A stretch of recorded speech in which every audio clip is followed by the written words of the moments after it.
want to keep this, as high as I can in the fire column without it, being exposed to air on top here. Having that top on my fire will help reflect that heat down in and keep everything nice and hot.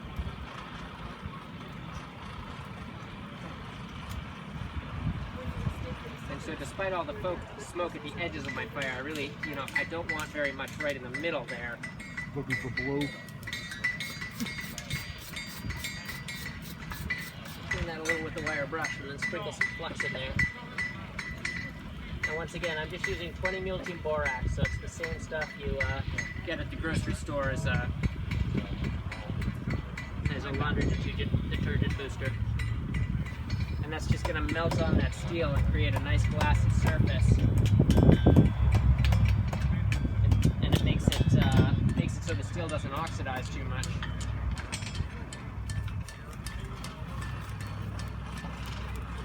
You don't have to slam it to make it weld, right? No, and in fact, you don't want to. Tap it to weld it, to get it to weld? Yeah, it's a bunch of light little taps. You want to hit very rapidly and, kind of snappy, and that'll help stick it. I was under the impression you got to pull off. I thought you had to just pull off and hit it as hard as you can to make it happen. No, that tends to misalign things, and stuff is so hot. Yeah. Also, like if you ever do a Damascus, the high carbon steel up at those temperatures can get quite brittle, and if you hit it too hard, you can actually just bust it apart.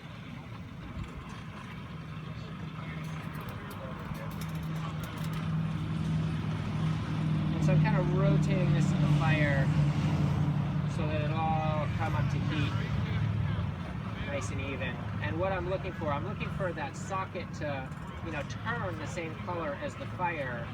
And then I'm also paying a lot of attention to what my flux is doing, because when that, starts to look real liquid, regardless of the color of the steel, I know that I'm coming up to temperature.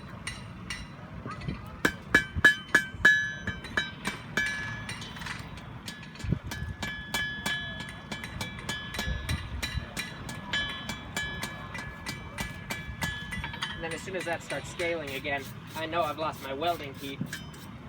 So it's time to brush it back off and back into the flux can.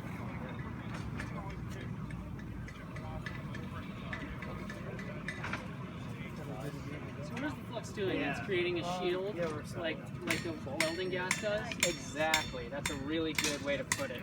Anyone who's ever done any MIG welding knows you turn on that tank first, and that just keeps the oxygen from reacting with the surface of the metal. So, that's precisely the same thing that this flux is doing. No, that's gas. I have to put oxygen or atmosphere into my fire to make it hot, but it also reacts with the steel.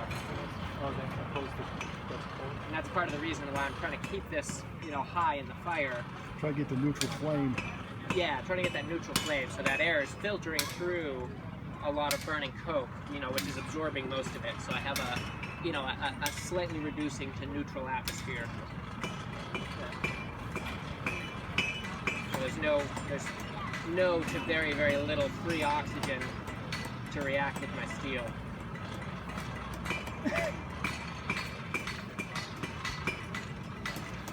Now, without a proper Bic iron, it's going to be very difficult for me to blend this weld really cleanly, but I think I can get it all stuck, so we're going in a prayer.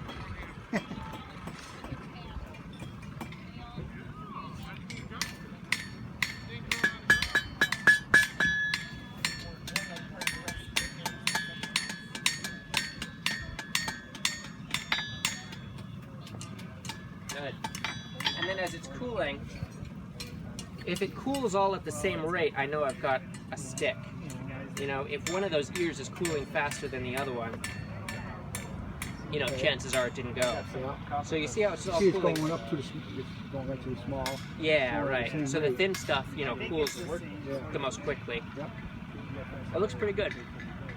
I'm impressed. I wasn't, it was a little iffy in this little Ford, so I think that's about as good as it gets. And now you can make that whole round. Exactly. Yeah, I'm just like tooling right now. I can make any just like